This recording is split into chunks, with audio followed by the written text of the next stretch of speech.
Hi viewers, welcome to our channel. இன்றைக்கி வீடியோவில் நம்ம என்ன பார்க்க போகிறோம் அப்படின்னா ஜென்ரல் ஸ்டடீஸ், அதாவது பொது அறிவை பற்றின கேள்விகள் தான் பார்க்க போகிறோம். அதுலேயும் அரசியல் டாப்பிக்லேருந்து தான் நம்ம கொஷின்ஸ் பார்க்க போகிறோம். இந்த கொஷின்ஸ் பார்த்தீங்கன்னா TNPSC, cooperative, Madras high court, Simcoe மற்றும் இது போல் இருக்கிற எல்லா எக்ஸாம்ஸ்லேயுமே கேட்கக்கூடிய இம்பார்ட்டண்டான கொஷின்ஸ். ஸோ வீடியோவை ஸ்கிப் பண்ணாமல் முழுசாக பாருங்கள். நம்ம லாஸ்ட் வீடியோவில் பார்த்தீங்கன்னா இந்த டாப்பிக்லேருந்து நம்ம பார்ட் பிலேருந்து சில செட் ஆஃப் கொஷின்ஸ் பார்த்துருந்தோம். இன்றைக்கி வீடியோவில் அதோட கண்டினியூட்டி தான் நம்ம பார்க்க போகிறோம். அண்ட் அதுக்கு முன்னாடி நீங்கள் இப்போ தான் நம்ம சேனலை ஃபஸ்ட் டைம் பார்க்குறீங்க அப்படின்னா மறக்காமல் சப்ஸ்கிரைப் பண்ணிவிட்டு பக்கத்தில் இருக்க அந்த பெல் ஐக்கானையும் ப்ரெஸ் பண்ணிடுங்க. அண்ட் அப்படியே கமெண்ட்ஸில் தேங்க்யூங்க ஒரு மெசேஜும் போட்டுருங்க. ஏன்னா நீங்கள் போடுற அந்த ஒரு தேங்க்யூ மெசேஜ் எங்களுக்கு இது போல் இன்னும் நிறைய வீடியோஸ் க்ரியேட் பண்ண ஒரு மோட்டிவேஷனாக இருக்கும்னு நாங்கள் நம்புகிறோம். சரி வாங்க வியூவர்ஸ், கொஷின்ஸை பார்க்கலாம். 126வது கேள்வி பார்த்தீங்கன்னா, தமிழ்நாடு நுகர்வோர்களுக்கு எதன் மூலம் விழிப்புணர்வு ஏற்படுத்தி வருகிறது? இதுக்கான பதில் தமிழ்நாடு நுகர்வோர் கவசம் எனும் இதழின் மூலம். 127வது கேள்வி, நுகர்வோருக்கு விழிப்புணர்வு ஏற்படுத்தக்கூடிய திட்டங்களில் ஒன்று. இதுக்கான பதில் வர்த்தக கண்காட்சி. 128வது கேள்வி, இந்தியாவில் உள்ள மாநில அரசாங்கங்களின் எண்ணிக்கை. இதுக்கான பதில் 28. 129வது கேள்வி, யார் சட்டமன்றத்தின் ஒரு அங்கமாக திகழ்கிறார்? இதுக்கான பதில் மாநில ஆளுநர். 130வது கேள்வி பார்த்தீங்கன்னா, யார் தலைமையில் மாநில நிர்வாகம் செயல்படுகிறது? இதுக்கான பதில் ஆளுநர் மற்றும் முதலமைச்சர் தலைமையிலான அமைச்சரவை. 131வது கேள்வி, ஆளுநர் யாரால் நியமிக்கப்படுகிறார்? இதுக்கான பதில் குடியரசுத் தலைவர். 132வது கேள்வி, மாநில ஆளுநரின் பதவி காலம். இதுக்கான பதில் 5 ஆண்டுகள் அல்லது குடியரசுத் தலைவர் விரும்பும் வரை. 133வது கேள்வி பார்த்தீங்கன்னா, மாநில சட்டமன்றத்தில் பெரும்பான்மை கொண்டுள்ள கட்சியின் தலைவரை திகழ்கிறார். இதுக்கான பதில் மாநில முதலமைச்சர். 134வது கேள்வி, இந்தியாவின் மாநில சட்டமன்றம் என்பது? இதுக்கான பதில் ஆளுநர் மற்றும் 2 அவைகளை கொண்டிருக்கும். 135வது கேள்வி, மாநில நிர்வாகத்தின் தலைவர். இதுக்கான பதில் மாநில ஆளுநர்.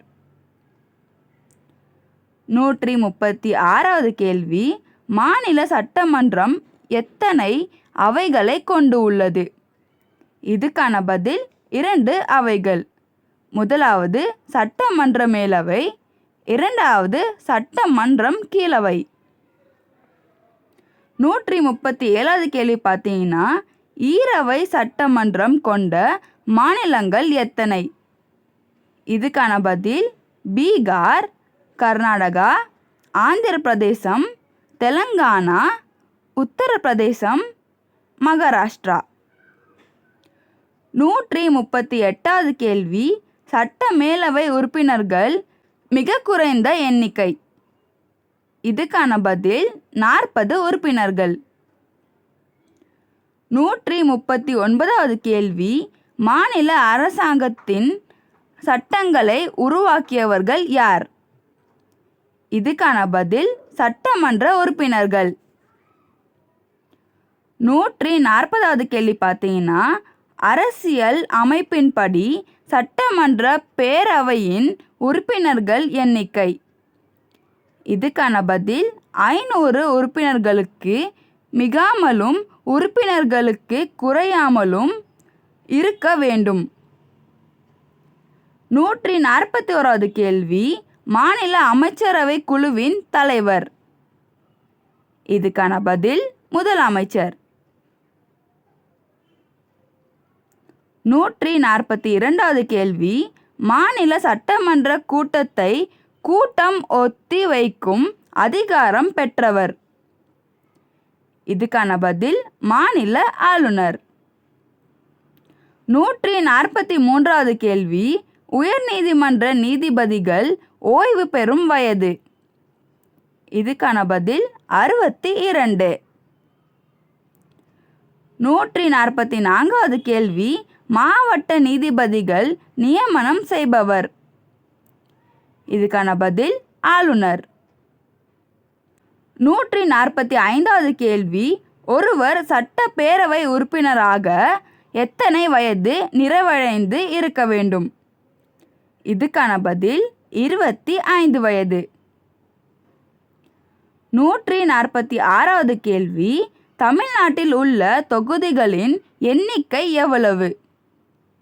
இதுக்கான பதில் 234 தொகுதி. 147வது கேள்வி, மாநிலத்தின் உயர்நீதி அமைப்பு. இதுக்கான பதில் உயர்நீதிமன்றம். 148வது கேள்வி, பொதுவாக உயர்நீதிமன்றம் யாருக்கு இருக்கலாம்? இதுக்கான பதில் ஒன்றுக்கும் மேற்பட்ட மாநிலங்கள் மற்றும் யூனியன் பிரதேசங்கள். 149வது கேள்வி, மாநிலத்தின் சட்டமன்றம் மற்றும் அமைச்சரவை பொதுவாக எங்கு செயல்படுகிறது? இதுக்கான பதில் அது மாநிலத்தின் தலைநகரம் ஆகும். 150வது கேள்வி, மாநில அரசின் தலைவர். இதுக்கான பதில் ஆளுநர். 151வது கேள்வி, ஒரு மாநிலத்தில் குடியரசுத் தலைவர் ஆட்சியை ஏற்படுத்த அதிகாரம் படைத்தவர். இதுக்கான பதில் மாநில ஆளுநர். சட்டப்பிரிவு 356. 152வது கேள்வி, யாருடைய ஒப்புதலுக்கு பின்னரே மாநிலத்தின் பண மசோதாவை நிறைவேற்ற முடியும்? இதுக்கான பதில் மாநில ஆளுநர்.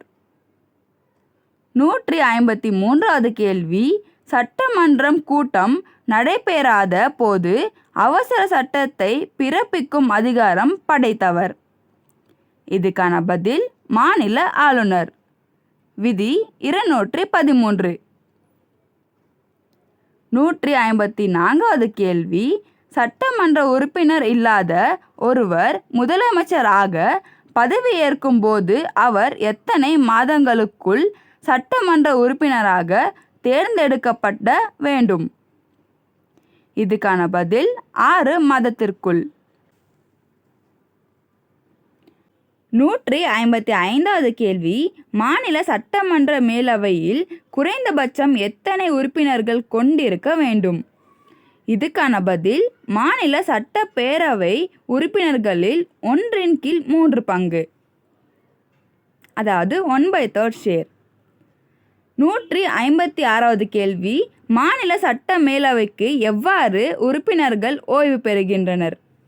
இதுக்கான பதில் 1/3 பங்கு உறுப்பினர்கள் 2 ஆண்டுகளுக்கு ஒரு முறை ஓய்வு பெறுகின்றனர். 157வது கேள்வி, ஒரு முதலமைச்சர் பெரும்பான்மையை நிரூபிக்க குறைந்தபட்சம் எத்தனை தொகுதிகளில் பெரும்பான்மை உறுப்பினர்களை கொண்டிருக்க வேண்டும்? இதுக்கான பதில் 118 தொகுதிகளில். 158வது கேள்வி பார்த்தீங்கன்னா, சட்ட மேலவை உறுப்பினர்களின் பதவி காலம். இதுக்கான பதில் 6 ஆண்டுகள். 159வது கேள்வி, சட்ட மேலவை உறுப்பினர் ஆவதற்குரிய வயது வரம்பு. இதுக்கான பதில் 30 வயது.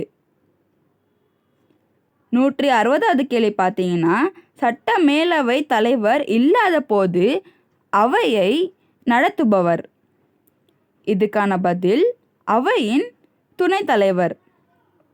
சரி, ஓகே வியூவர்ஸ், அவ்வளோதான். இன்றைக்கி வீடியோவில் நம்ம என்ன பார்த்துருக்கோம் அப்படின்னா, ஜென்ரல் ஸ்டடீஸ், அதாவது பொது அறிவை பற்றின கேள்விகள் தான் பார்த்துருக்கோம்.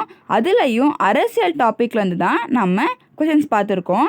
இந்த டாப்பிக்கோட நெக்ஸ்ட் செட் ஆஃப் கொஷின்ஸை நம்ம அடுத்த வீடியோவில் பார்ப்போம்.